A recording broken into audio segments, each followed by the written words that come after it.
দীর্ঘ ১৭ বছর পর দেশে ফেরার আনন্দ মাত্র ৫ দিনের ব্যবধানে রূপ নিল বিষাদ সিন্ধুতে। মঙ্গলবার ভোরে রাজধানীর এভারকেয়ার হাসপাতালে চিকিৎসাধীন অবস্থায় না ফেরার দেশে চলে গেছেন বিএনপি চেয়ারপারসন বেগম খালেদা জিয়া। জননীকে হারিয়ে নির্বাক স্তব্ধ হয়ে পড়েছেন দলটির ভারপ্রাপ্ত চেয়ারম্যান তারেক রহমান।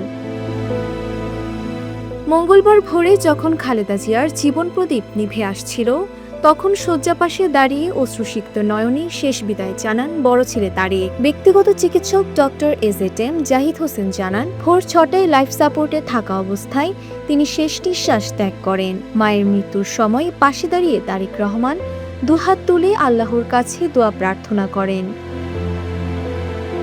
হাসপাতাল থেকে ফিরে সরাসরি গুলশান রাজনৈতিক কার্যালয়ে যান তারেক রহমান। মাত্র কয়েকদিন আগে যেখানে ছিল তার প্রত্যাবর্তন উদযাপনের আমেজ, জীবন অবাক না করলে কে করবে? 28% মিল্ক ফ্যাটের অবাক করার সাথে ফ্রেশ মিল্ক পাউডার, জীবন অবাক করুক প্রতিদিন। মঙ্গলবার সেখানে নেমে আসে শোকের ছায়া।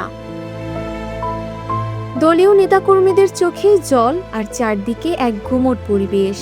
বৈঠকে বসা তারেক রহমানকে দেখে মনে হচ্ছিল এক জীবন্ত পাথর।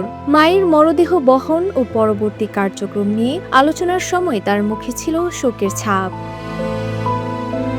পিতা জিয়াউর রহমান ও ছোট ভাই আরাফাত রহমান কুকুকে হারানোর পর মাই ছিল তার একমাত্র নির্ভরতা। তবে বিদায় বেলায় মা দিয়ে গেছেন দেশ ও গণতন্ত্র রক্ষার কঠিন বার্তা।